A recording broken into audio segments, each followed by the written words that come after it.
YouTubers. Hey guys, welcome back to the channel. In today's video, I got a little bit different style video for you. I'm going to show you the top 5 ARs from the season that fit right into the meta right here, right now. We're going to jump right down to the nitty gritty of it. I'm going to show you my build, why I use, what I use, and kind of explain every perk, every detail. You can, if there's an alternative to the MX silencer, if there's an alternative to that, I'm going to get down to it. There's Vanguard guns, there's Cold War guns. If you wanted a chance to be featured like these people down below, all you have to do, go down below, hit the sub button, hit the bell icon, sub with noties on, go to the comment section, comment noty gang, and you got a chance, baby. I love you guys so much. I hope you enjoyed the video. I'm out of here. Peace. AR number 1, we're hopping on board with the STG. I think this is down to it the best AR in the game. A lot of people are going to say that the NZ is better. Personally, I think the STG has just got it over the NZ on Rebirth and in Caldera. Let's hop into the loadout for the STG. You guys probably all know this one, but we're going to start off with the MX silencer for the sound suppression, horizontal recoil control, vertical recoil control, and the damage range. Jumping on board with the barrel, we're running the 760 barrel for the damage range and the bullet velocity. Jumping on board with the optic, I personally run the SVT 3-6. This takes away the majority of the visual recoil, makes this thing seem like it has no recoil whatsoever. So we're going to run this for that and the accuracy. If you don't like the 3-6, run the 2.5x. It's just as good, but there's going to be a little bit more recoil visually. Jumping aboard with the stock, we're going to run the VDD 34S weighted stock for the accuracy, flinch resistance, and the recoil control. A lot of people like to run the tactical stock. I personally don't like it because I don't like the positive of the initial firing recoil. This thing is already good enough, and I want that enhanced accuracy with the weighted stock. On the underbarrel, we're rocking the M1941 hand stop for the recoil control and the accuracy. Some people take off the hand stop for the strife angled for the accuracy and the aim walking steadiness. Personally, I'm rocking the hand stop for that strict recoil control so to make this thing have no recoil whatsoever. Jumping on board with the magazine, we're rocking the 50 round mag for the fire rate, ADS speed, and movement speed. Some people are going to run the 60. It has a little bit more recoil. There's no reason to run it. Trust me when I say this, run the 50. Ammunition, we're going to rock lengthened for that bullet velocity for the long range shots. For the rear grip, we're going to jump on board with it. We're going to rock polymer grip for the flinch resistance and the accuracy and recoil during sustained fire. The more you fire, you're going to keep that good accuracy and you're going to keep that low recoil. Jumping aboard with the perk, I personally rock sleight of hand. This is personal preference. Some people like to run acrobatic because the mobility is really bad on the STG, the NZ, the ARs. I run sleight of hand because I'm running through clips so much playing on Rebirth. For my second perk, I'm running fully loaded, so I start. Every time I grab loadout, I have a full mag. Hope you guys did enjoy the setup. Let's jump on board with AR number 2. All right, guys, jumping on board with the number 2 AR meta from this season. We're rocking the NZ41. We're rocking the MX silencer for the muzzle, for the sound suppression, vertical recoil control, and the damage range. For the barrel, now this is where it gets kind of weird. You're going to run the burst barrel on the NZ because it just makes the barrel better for the damage range and how accurate and controllable it is. Some people are going to say run the 3. Why do you not run the 360? Run the burst and just swap it to full auto. Trust me, it's insane. For the optic, we're going to run the 3-6 scope. Of course, like I always say, this is personal preference. I like the 3-6 because it has less visual recoil. If you don't like the 3-6, you can run the 2.5x. Like I said, just a little bit more visual recoil, and I think the 2.5 looks weird on the NZ because it's a wide gun. For the stock, we're jumping on board with the Orb Weaver E-Pack for the recoil control, recoil recovery, and accuracy. This is going to make this thing an absolute beam at range. Jumping on board with the underbarrel, the M1941 hand stop strictly for the recoil control and the accuracy. You don't need anything else in the recoil control department. Don't consider putting Carver on. Hand stop will do the job for you. Magazine will run the 6.5 50 round mag for that fire rate and the recoil control. Like again, this thing just it's almost better than the STG. This thing is unbelievable, man. We're rocking the lengthened ammunition for the enhanced bullet velocity for the kills at range. Again, for the rear grip, we're jumping on board with polymer grip. The reason we're going to run polymer grip is you want the accuracy and recoil during sustained fire. That is a really, really big rear grip that you use on a lot of Vanguard guns. The more you shoot, you're going to stay as accurate, and the recoil is going to be easy control. The perks, these are always personal preference, like I always say. For the first perk, I'm rocking Brace, which is holding that recoil pattern super tight when you first initially start firing. You don't want to run Brace, and you want this NZ to be a little bit more mobile because it is kind of slow. We'll rock Acrobatic for the movement speed and the sprinting movement speed. Perk 2, we're jumping on board with... It's going to be fully loaded so you can start with max ammo every time you hit loadout. You're going to start with a full mag and reserve every time you hit loadout whenever you have fully loaded on. Hope you guys do enjoy the second AR meta from this season. Let's jump on board with number 3. All right, guys, jumping on board with the third meta AR from this season. We're rocking the Old Faithful XM4.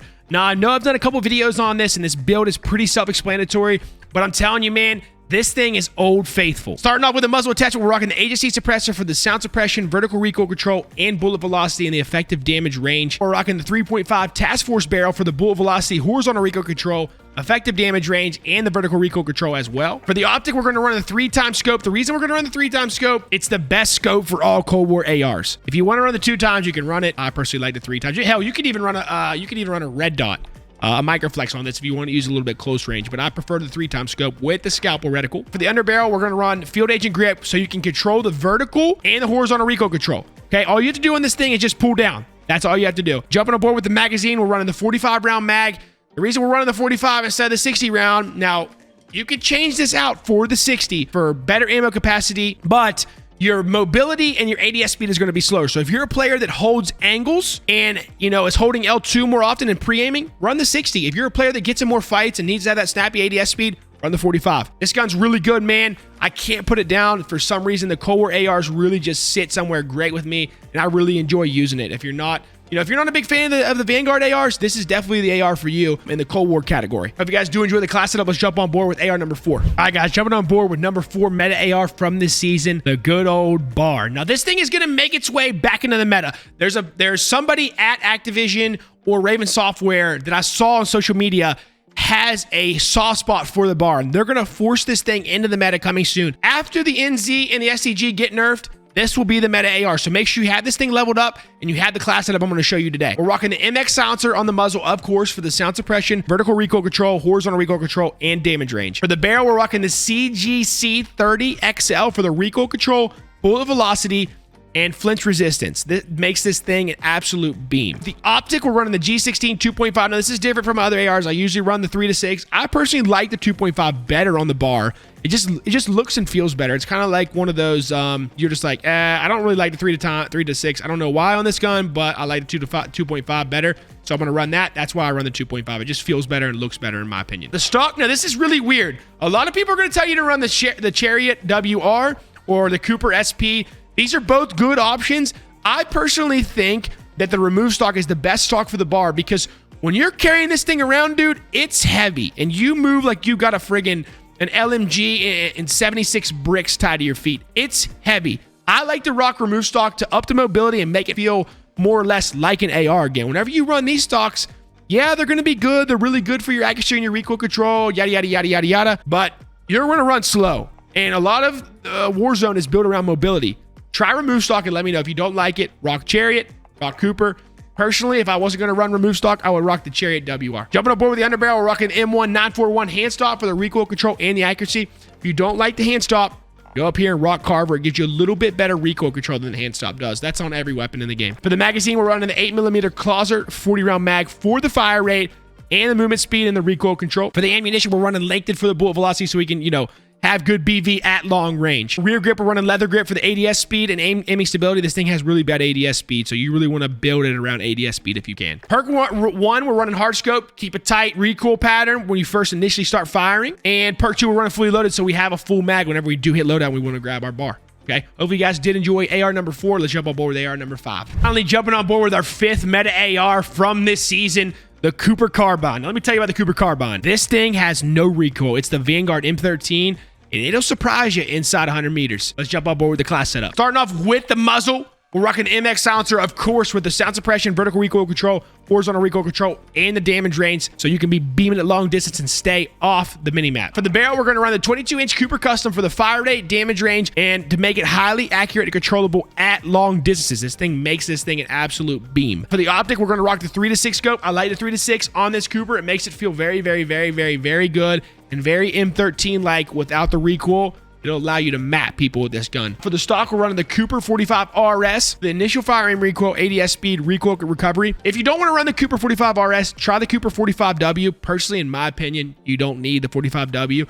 Only thing it's going to do is enhance recoil when mounted and crouched, and enhance recoil during sustained fire, which you're already going to get that because you're going to run tight grip. So run Cooper 45 RS. If you don't like it, you run 45W. Jumping on board with the underbarrel, we're running the strife angled for the accuracy, aiming stability, and aim walking steadiness. If you think this thing has too much recoil for some reason, run the hand stop, run the Carver. Trust me, you just run the strife angled. For the magazine, we're going to run the 9mm 60 round mag for that enhanced fire rate to dump bullets into people. Make this thing a fast fire rate, no recoil, just absolute laser beam, 60 round, 9mm 60 round mag. For the ammunition, we're running lengthen. This is crucial on this build because the bullet velocity is lacking on the Cooper. Got to run lengthen. For the rear grip, we're rocking polymer for the flinch resistance and accuracy and recoil during sustained fire, you know, as always. And finally, for the 2 perks, we're going to run tight grip for the accuracy and recoil during sustained firing, and fully loaded, so you grab a full mag, or you have a full mag every time you hit loadout. Hope you guys did enjoy the video. If you guys did, don't forget to drop a like, drop a comment, sub to the channel. I'll see you in the next one. I'm out of here. Peace.